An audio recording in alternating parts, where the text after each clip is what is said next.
Hello, everyone. Philip Jeffrey here. Just to give a recap, I have multiple myeloma, which is a type of blood cancer.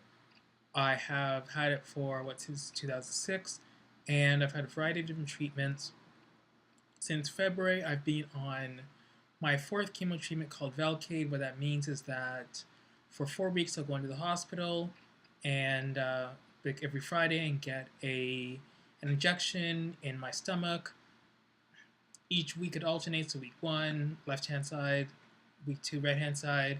There are two different needle injections, 1.4 milligrams of Velcade and 1.5 milligrams of Velcade.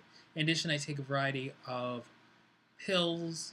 Each week I'll take dexamethasone, which is a steroid, and I take a cyclophosphamide, which is a chemo as well. Daily I take Valtrex, which is done to help me deal with infections, and I also take baby aspirin to help me deal with stroke. So, where we're at today, we're now into cycle 6. This I thought was going to be my final cycle, which would end mid-September. However, when I went in to get my Velcade treatment today, there was a sheet saying additional dates. So I'm now, rather than ending mid-September, I will finish in mid-October. I'll be seeing a specialist in mid-September as well, just so they can, before I start cycle 7, explain, hey, this is what's going on, this is why we're putting you on cycle 7, or more to the point, this is why we feel that an additional cycle is necessary. Now my levels are down to 7.3, and perhaps this cycle they'll go down lower, and the cycle that they'll go down lower as well. Again, I was already informed that I cannot be cancer-free. What will happen is that with each of these treatments, they're going to lower the cancer levels, and that's what will happen. So they'll lower the cancer levels, and then my cancer will either remain low for a while, or it will slowly rise over a period of time, or it'll just spike once I'm off the treatment. So my goal is to stay positive and to focus on getting my cancer levels by the time I'm done cycle 7 as close to 0 as possible. So that's step 1. Again, so today went into chemo, everything was cool. Again, I don't look when the needles happen. I've had hundreds of needles in my body, and I still don't like it. So when the needles being put in, I'm all just looking off in the distance as nurses talking to me, and I'm just trying to find my own happy place. What I do is I think of my friends that take time out. Sometimes I think those are the people I'm thinking about when I'm getting my chemo done. The second point is that one of the sort of side effects of chemo and cancer is that unless I find you're a millionaire or you're just really, really on the ball with life or something, cancer just destroys your finances. So I don't have any money right now. The food I eat, pretty much breakfast, I'll have scrambled eggs. Dinner, I have spaghetti.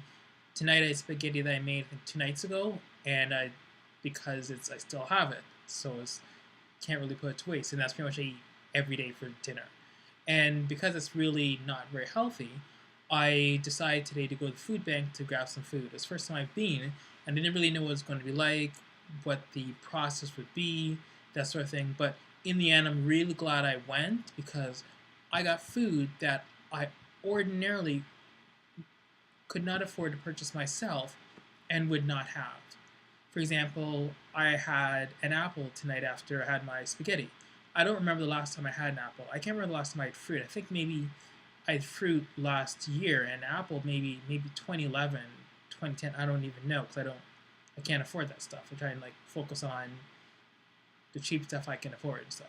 And even right now, I've been eating yogurt, another thing I got at the food bank, which is just really yummy, and it's really enhanced my spirit and put me in a more happy mood.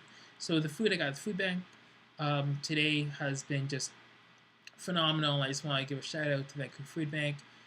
Without them, they've made my cancer sort of experience much more positive, and I know I'll probably be going back again next Friday, because I can't really support myself now. I'm not working, and there really isn't, unless I can figure out how to get income somewhere, everything's sort of falling apart. However, beyond that, from my experience of going to food bank, it was probably a typical experience as the people have gone to food banks before.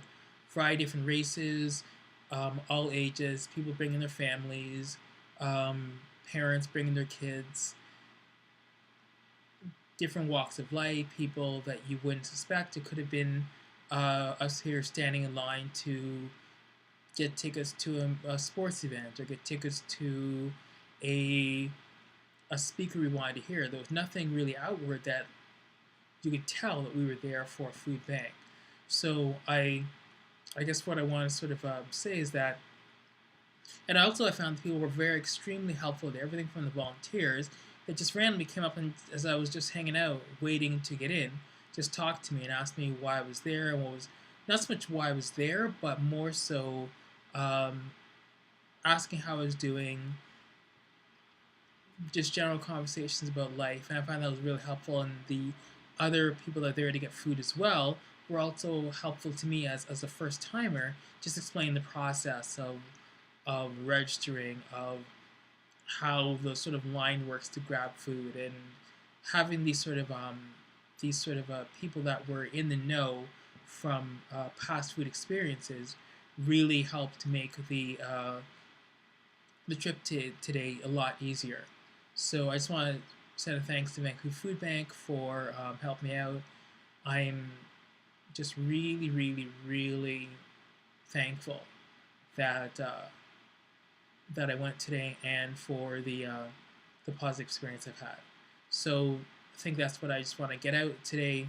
So I talked about food bank. I talked about the chemo, and next week again I'll be going to cycle skin cycle 6 week 3 of it, and I'm trying to stay positive. I haven't had any side effects at all this week. Sometimes I was a little tired, my stomach was maybe feeling a little fuzzy, but overall I haven't had any of the major side effects that can be associated with uh, cancer, the particular cancer I have with blood cancer, multiple myeloma, as well as I have anemia, so chronic fatigue, infection, pain in my body, colds, those things have not affected me over this last week. And any sort of side effects from particular chemo have not happened. So fingers crossed, focused on enjoying life, and that's it. So thanks so much for everyone that's been following my little YouTube videos, and I hope everyone has a great day and keep enjoying life. Bye bye.